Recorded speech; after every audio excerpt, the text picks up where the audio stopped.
Welcome. I'm here with Bonnie Blatchley, and we are part of the Gentle Passage Doula Collective. And I'm Kathleen Putnam, and I'm excited to introduce this topic that Bonnie's going to get us some insight into in the comparison of birth and death. So I'm just going to hand it right over, Bonnie, to you. Thanks for being here. Thank you, Kathleen. I got interested in this particular aspect because I had to do some required reading for one of my doula courses. And it's from the book Midwife for Souls by Kathy Kalina. So I'm just going to hold it up so you can see it. Mhm. But I just found it really an interesting comparison, and I've given it a lot of thought since I've read it, and I use it a lot as I think about how to work with my clients. So let me just kind of go through it a little bit with you. When you think about birthing, a new mother goes to the doctor and she um, maybe isn't sure why she's there, or maybe she's hoping that she's going to get a positive diagnosis for pregnancy. But no matter what the news, it's unbelievable. And then when it's a positive result, it's unbelievable. They're excited, may not even hear what else the doctor says about, prenatal vitamins and all the other things you need to do to take care of yourself. But goes away feeling like, wow, this is exciting, and what do I do next? And so, of course, she's going to continue seeking out the physician's support with an obstetrician, maybe, or maybe she's going to decide to choose a midwife or a nurse practitioner to accompany her on this journey. She's also going to talk to other mothers. We all have our mothering and birthing experience, and we like to share. And so she's going to talk to, some other mothers to kind of see what she's in for. And then she's also going to start thinking about what it's like, or how things are going to change for her when that new baby comes. And so she's starting to think about relinquishing her pre baby life. And we all remember how we slept in all the time. And once that new baby arrives, your life for sleeping in is over with. And you stay up late worrying about that child and those kinds of things. So those are all new things. And as she gets closer to birth, she starts nesting and gathering things for that new baby. So there's a baby showers. She's building or painting a nursery, building the crib, and making sure all the little clothes that come in from those baby showers, you look at those and you put them away, and you're all set for that new baby. Well, when you go to the other side of the trajectory of life and you come to the idea that you may die, you go to the doctor for whatever reason. Maybe you're just not feeling well, or maybe you're just going in for a regular physical exam and they discover something. Mhm. And that news is unbelievable to people, especially if it's something like cancer. Once you hear the word cancer, you just don't think that's going to happen to you. And you don't hear anything else the doctor says after that.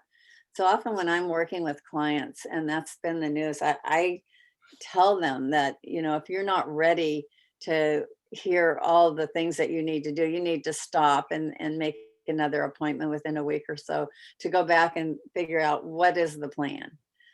So you consult professionals, and I've worked with people who, their doctor discovered it, their regular physician, and then they had to figure out who's going to treat me for this cancer diagnosis. And so they do a lot of research on who's in the area, who's the expert in my type of cancer. And I've gone to the Cancer Care Alliance with people. I've gone to some Eastern medicine doctors, and I've just helped people think about what they've heard and what kind of doctor is going to give them the kind of support that they need. Um, they also do a lot of reading materials about their cancer. The internet is a great source, not always a reliable source, but people look at the internet a lot, searching for some sort of angle that the doctor may not have thought of or may have missed.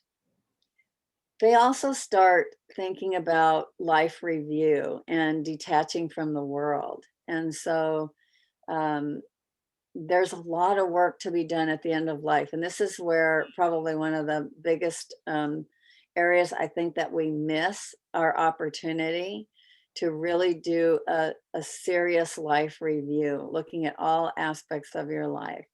And probably one of the biggest takeaways that I had from this reading. When you come to the end of your life, you do what we call reverse nesting. You start to give away your belongings. You might have things that are really valuable to you that you want some specific person to have. And so you also start putting your business in order. If you have a will or a revocable trust, you want to make sure that you've had conversations again with the person who's going to be managing your estate. So you get all your business in order, and you may even make your own funeral arrangements, Mm. depending on where you are in this trajectory um, of going towards death. So back to the birthing side of things. When you start getting close to birth, that actual birth, you start to worry a bit. You're not sure how are you going to make room in your heart for someone else to love, especially if you have another child or a couple Yeah. children, and you just think, how am I going to manage this? You're going to also think about, is this going to hurt, especially if you're a new mother? What's birthing like? Is it going to be painful? Will you have people around you, that you really want to be around you? And what will it really be like? And birthing, I'm sure in the time of COVID is so much different than when it's not COVID. Yeah. Um, Giving birth is something our bodies know how to do well. And if we keep the interventions to a minimum, your body will take over, and you should have a good birth. When you go over to the other side and you worry about actual death, we wonder, how are we going to let go of our loved ones? Also, is death going to hurt? Will you have the people you want around you? What's it really going to be like? There's nobody to tell you what it's going to be like, because I don't know of anybody who's come back from death. So um, it's really interesting. And, having worked in long term care for as long as I did, I have to say that unless you have a painful disease or illness, death is not really painful. The people who just kind of dwindle away as they age, I haven't found it to be really painful for the patient. It's probably more painful for the family and the people who are around them. But we also know that medical interference prolongs the dying process, and it diminishes both comfort and peace. And so people get so caught up, I think, in treatment, treatment, treatment, and they go beyond it for whatever reason, and to the point where it's really not helpful at all, and in many cases is harmful. So, in the end, the goal for birthing is a healthy mother, a safe birth for the mother and the baby, and then to end up with a healthy baby. And the family's involvement and loving presence greatly assist in the achievement of these goals. We know when mothers and fathers are supported well by their family, that birth generally goes pretty smoothly. I can just remember when I was having my first child, I was thinking, oh, this has to hurry up. My family is waiting to meet this new baby. Just wishing it would get over. And then when you go to the other side and you look at a goal, the final goal, it's really a comfortable body, a peaceful passage, and a triumphant soul. And again, family involvement and loving presence greatly assists in the achievement of these goals. So I can't tell you how important it is. And I just want to end with this last slide that I think is a really important note. And this is a quote from the author Kathy Kalina. Confusion, dissension, and any form of negativity interfere with the birthing and dying and tend to generate complications. Fear is the greatest enemy. Both birth and death take great effort, and the labor is easier to endure with eyes focused on the reward. And what really stuck out for me in this is that the idea that, women, when they're birthing, we call it labor, they're going through labor, but we don't pay attention as much to the labor of dying. And this is where I think it's so important that we start paying more attention and providing more support to our clients and patients who are laboring towards death. Beautiful. I love the idea of having a plan, which having a plan can help with that fear, both with the birthing and the dying. And we don't have full control over these human processes. And we're often just doing it for the first time, or you're going to be birthed once and you're going to die once. It's a guarantee for every single one of us.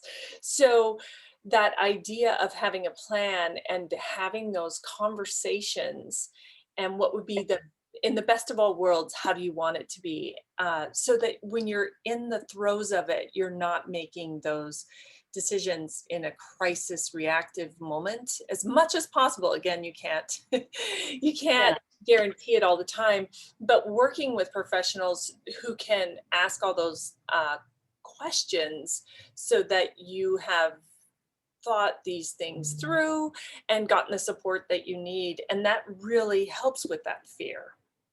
Yeah, absolutely. And, ideally, it's best to try to work with people while they're still healthy Yep. and get them to be thinking about their end of life experience, what they would want it to be like. You certainly can always make changes to that plan depending on what is going to cause your demise. But I just think it's critical that you sort of have a plan in place.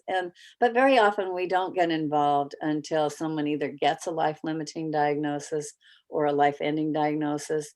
And sometimes it's even further down the trajectory, maybe when they are signed up with hospice and that sort of thing. And so as end of life doulas, we can work closely with your hospice team, but the advantage that we have is we can be there whenever it's convenient for our client. And to go through, our best 3 months program is a way to really work with that laboring piece of dying. And so I think there are resources out there. I would just like to really encourage people to think about it. Nobody wants to talk about death, we know that, but I think we are becoming a more death aware society as more and more people are talking about death and dying. Yeah, the pandemic definitely has raised that. Yeah, And also our inability to be there. So we have to come up with alternative plans of communication when we couldn't travel and be together with loved ones as yeah, maybe we had envisioned. And I also just want to call out the best 3 months, really one of the experiences a lot of people have when they go through that process, whether it's in a group or one-on-one, is really it shines light on our values and what's most important while we're alive. So it helps you live more fully when you have these discussions, and it can foster intimacy with one another and meaning with one another and help with feeling closer to one another. yeah. That's true. And I think, especially when death becomes difficult for people, a lot of times it's because they haven't resolved issues with people that they would like to resolve issues with. And it doesn't mean that you're going to always resolve every issue, but we can work towards how to be comfortable with where you are in that relationship. Hopefully, we can get it resolved, but sometimes you can't. But you just have to get to that point where it's okay that it's Yes. this, that it's in this state. So, yeah, very important piece. Yeah, and one additional call out with the work that you've done, you've spoke to it a bit, is being with people in the throes of the medical system and feeling like you can have your questions answered and you can have some agency in the process. I think a lot of people feel like they just have to go along with a system, but really to have a voice about being able to interject yourself in that plan so Right. that your needs and desires and understanding, true understanding about what it looks like for you and what the possibilities are, I think is just so helpful, especially with so many people having to face medical care alone and death and dying alone, is that that doesn't have to be the case. You can have someone like a death doula and an advocate for you to come up Mhm. with the plan that you most want. So what's most important to you happens as best as possible. Yes, I think that's true. And that's one of the real advantages of doulas. I know I sit in a number of physician visits with people, and it's great to be able to just sort of hear what the doctors are saying, and then sit with your client afterwards to make sure they've heard the same thing, and that they know what their options are. They don't walk away in a fog, thinking I don't can't remember what he said. So it's very helpful to have an advocate or a doula with you during those times. And that's part of this whole trajectory as you enter into the laboring part of end of life. Yeah. Yeah. And then that reassurance to deal with that fear that we have, that the doctor's on the same page, that I have someone with me, another set of eyes and ears, so that I can trust that this process will be the way I want it to be. Yeah, Yeah. exactly. And that you're getting the treatment that you really want Yep. or don't want. Mhm. Yeah, Mhm. for Exactly. sure. Well, thank you so much. This is enlightening, and I think a lot of people will be able to relate to this, and it shines a new light in the way that maybe we can look at the planning for death and dying and give it the same kind of attention and love and care like we do when we're pregnant or expecting a baby or bringing a life into the world. Yes, absolutely. Thank you, Kathleen. It's been great Yeah. chatting with you. You too. And again, we're with the Gentle Passage Doula Collective with the idea of reducing suffering and bringing death positive conversations to our culture so that you're not alone. And we'll continue to do some of this education and support with lots of open heart and compassion so that we can support this movement. Thank you. Thank you, Kathleen.